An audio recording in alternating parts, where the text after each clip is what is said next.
A cold-blooded sniper hides in the tall grass. His scope locks onto a white car, scanning the passengers and the tires, waiting for the perfect moment to strike as the engine hums.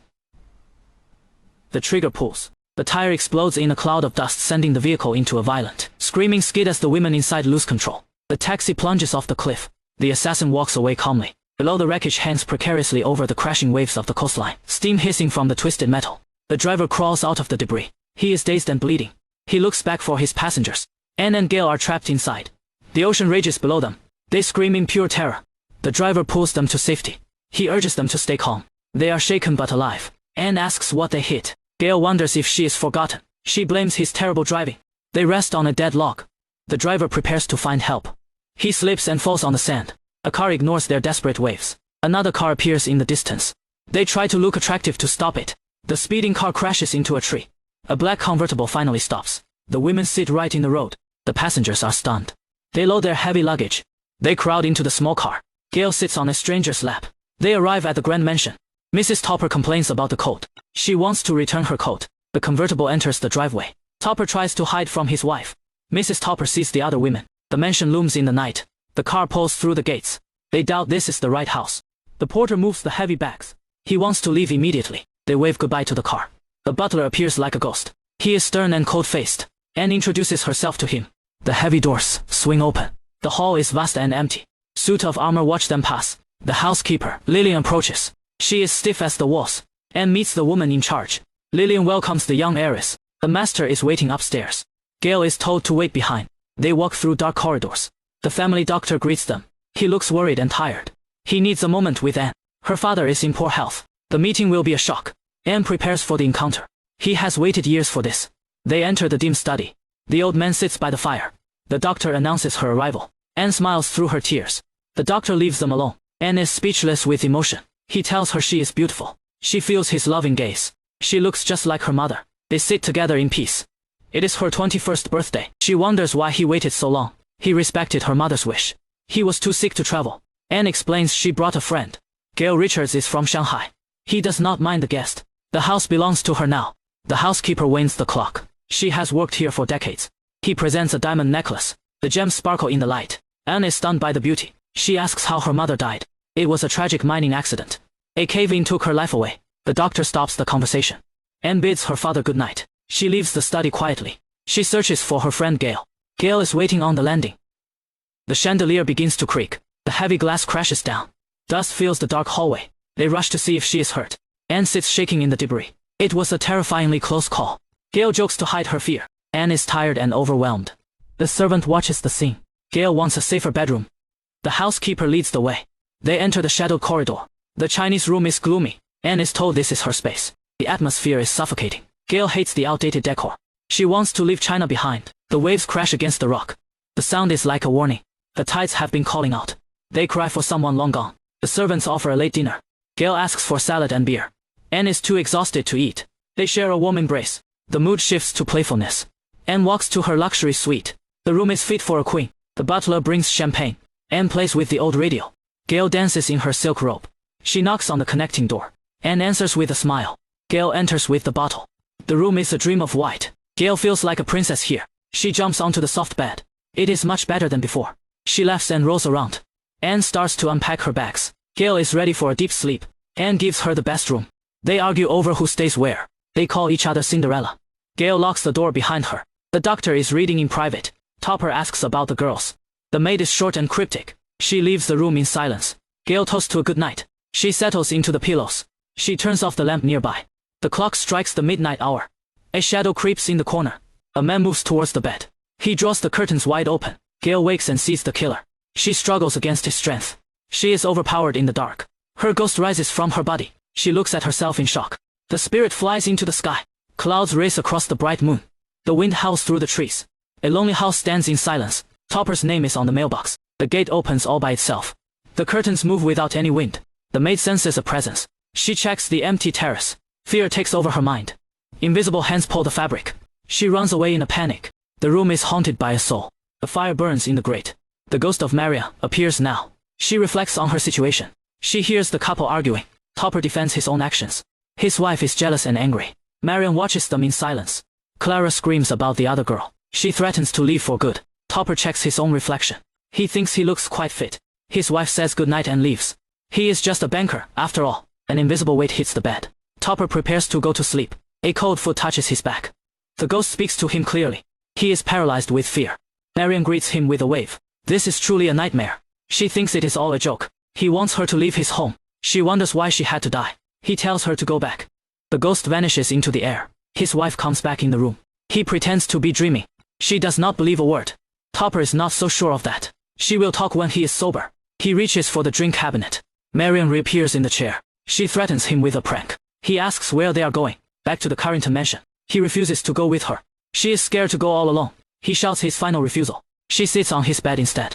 What will he tell his wife now? The logic of it is impossible. She laughs at his predicament. She starts counting down to 10. He covers her mouth to stop her. He calls the driver for the car.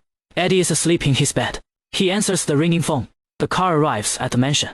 Invisible hands load the trunk. The driver is terrified and confused. The luggage moves on its own.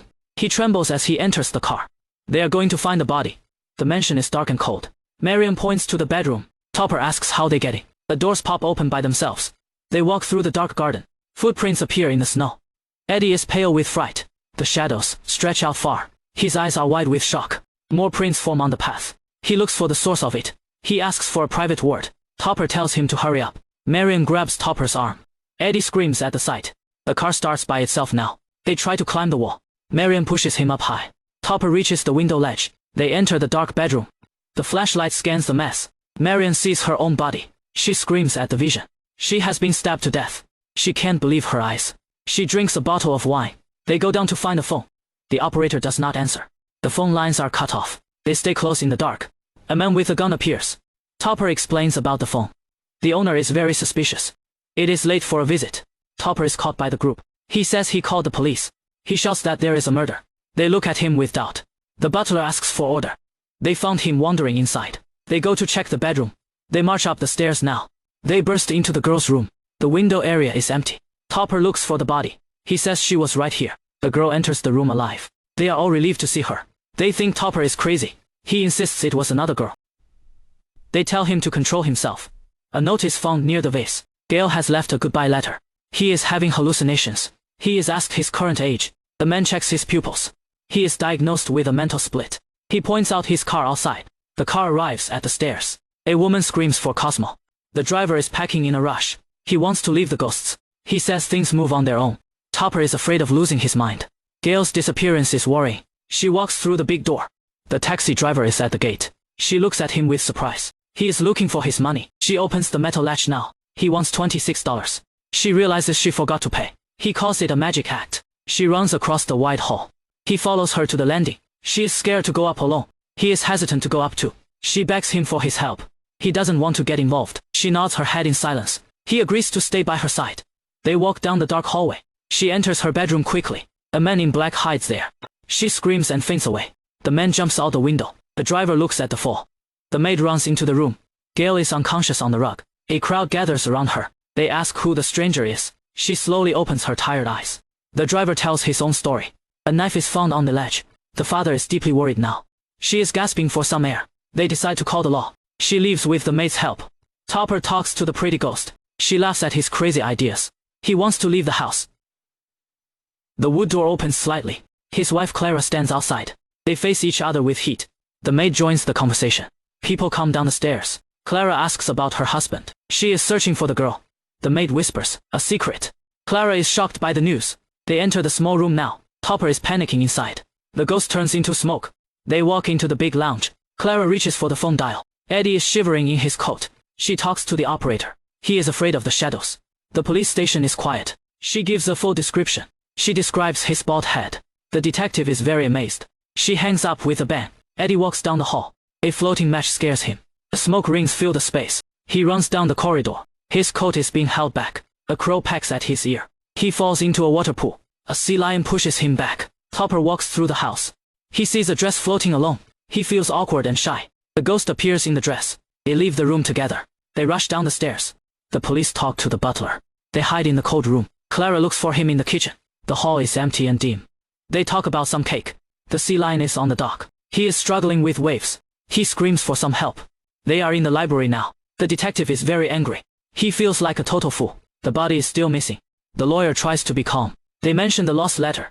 The maid hides a secret paper. The detective is pointing out. She looks at the note's fold.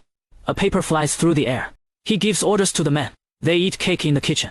Topper is sitting by eggs. The maid is totally shocked. He tells her to be quiet. She screams at the top of lungs. Clara finds him in the fridge. He is freezing and shaking. She doesn't understand him. The police rush to the room. He is asked for his name. His face is turning blue. The detective is confused now. They see him by the basket. He will not come out yet. They gather around the door. He feels very wronged now. They ask for the body's place. He nods in total agreement. The dead girl told him so. He is trying to explain. They are all at the door. He hides his worried eyes. The detective is very loud. A gun is drawn by a ghost. He is stunned by the weapon. They talk about the fridge. The gun is in his right hand. The bracelet is on display. They see the weapon now. An invisible force pulls him. He is like a wooden puppet. He trips on the stairs now. His face is full of pain. The gun fires with a bang. He runs down the hallway. He falls in the basement. He pulls on his own wrist. The ghost gives him a note. A sea lion sits on wood. A man is in the water. He is screaming for his life. The animal jumps in the sea. He climbs up to the dock. A car moves through a cave. They move a long object. A man hides behind a beam. A boat leaves the platform. He watches the boat go away. A big ship is in the bay. They are in the cold room. They search the high shelves. A glass is broken quickly. They enter the white kitchen. A light is turned on now. Topper is very terrified. The ground is full of straw. The girl holds a bottle. A man comes from below. The bottle is in the air. They talk by the trapdoor. They go into the deep dark. A man gets into a boat. They run to the platform. The boat is on the water. The oars move by themselves. They climb up to the ship. A man is very angry now. They walk on the top deck. They are in the ship's cabin. He grabs her arm tightly. He looks at a small boat. The canvas is moved away. He calls her to come here. She looks at the sad man. The engine is being started. They talk in the loud noise. She runs across the wood. The engine makes no sound. He is sitting on the steps. The captain asks a question. The switch is in off mode. The captain is very sarcastic. He flips the metal switch. The engine starts up again. The switch moves to off. The wheel stops spinning now. The captain is very furious. The sailor is smiling big. The captain shouts at him. He turns the power on now. They try to start again. The small boat is lowered. The engine is dead once more. They fight in the cabin. He pulls on the heavy rope. A man with a hook is there. He is working very hard. She hits him with a pipe. They look at each other now. The sailor hits the captain. The police are in the cave. A boat moves in the dark. They search the man's coat. The boat goes out of cave. They want everyone to hush. The cave is very gloomy now. They talk by the small boat. The detective asks the truth. The man looks very afraid. They lead the man away now. They are in the big hall. His face is very serious. A woman and man are sitting. He points to a person there. She is looking very shocked. He is talking to the girl. They walk to the wood door. They enter the darker room. Her side face is in view. She screams at what she sees. She faints on the hard floor. He asks about the time spent. He has a thinking face now. He is hit by an unseen hand. He is very mad and confused. The man feels very blamed. He talks to all the people. He is hit one more time. The door moves by itself. They look at the open door. She is lying on the sofa. He asks to let her rest now. The wine pours into the glass. A ghost girl is drinking now. She wants a second glass now. He is asking more questions. The man is about to cry. He is smiling very cleverly. He wants to prove his case. They laugh at his request. They all agree to the plan. Topper is very worried now. The bar area is very still. The stool seat goes down low. A bottle moves on its own. The bottle falls on the floor. He sits on the hard ground. His hair moves on its own. The police peek through the door. They look at the dog statue. He acts like he holds a girl. The detective is very amazed. They walk to the sofa now. The detective is very confused. The cushion seat goes down now. He is doing lifting moves. His face is full of worry. The detective looks at police. He gets water from the vase. The detective shakes his head. He moves his hands in the air. The detective has a funny face. The towel stays in the air. He points to his own head. He gives a very fake smile. They talk in the corridor now. A girl appears on the sofa. They both look at the floor. She shows a paper to him. The maid has a cold face. They are all around her now. They show her the two notes. Their faces are very scared. The room is very dark now. They are in the library now. They go through the curtain. A man holds a girl's arm. He opens many doors now. They have a big fight now. They look at the right side. The shelves move to the side. Her eyes are very wide now. She looks at the open shelf. A man in black walks out. He grabs her mouth quickly. He pulls her in the dark. They run into the room now. His face is very angry now. He tells him to sit down. They are in the dark cave. A man tells her the news. She falls through the floor. They talk to each other now. He falls through the floor.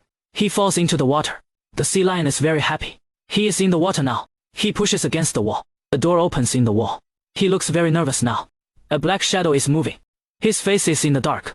He looks at the backside. The shadow is gone now. He is searching for him.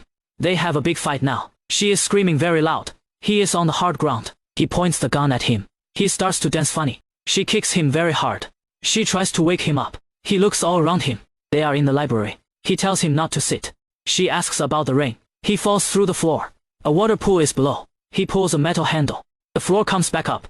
He flips into the wall. They are talking in secret. He walks into the big hall. He looks at the chair. He stands by the fire now. He is very nervous now. They look at the people. He is talking very fast. He uses the fire tool. He points to the front. He looks back at him now. He looks at the fireplace. He is sitting in the chair. He walks to the front now. They are facing each other. His face is very close. He is smiling very coldly. The man is very hesitant. He is shaking his head. The people are in the room. She points at her father. He has a very complex face. They talk to the doctor. He does not mind it at all. He walks to the big chair. They are waiting for it. His face is very strange. He looks at a small point. The chair starts to shake. He pulls a hidden handle. The room is in a mess now. He is very terrified now. He is pulling out a gun. He fires the gun at door. They all raise their hands. He tells them to be quiet. They raise their hands up. His face is full of hate. He enters the dark tunnel. They hit the door very hard. He runs to a black car. He drives out of the house. The car goes out the gate. A man sits up in the back. The car is very fast now. They drive on the mountain. He looks at the backside. He sits up in the back seat. He is very terrified now. The wheel turns on its own. He is looking all around. The car is on the mountain. He tries to hide himself. He jumps into the back seat.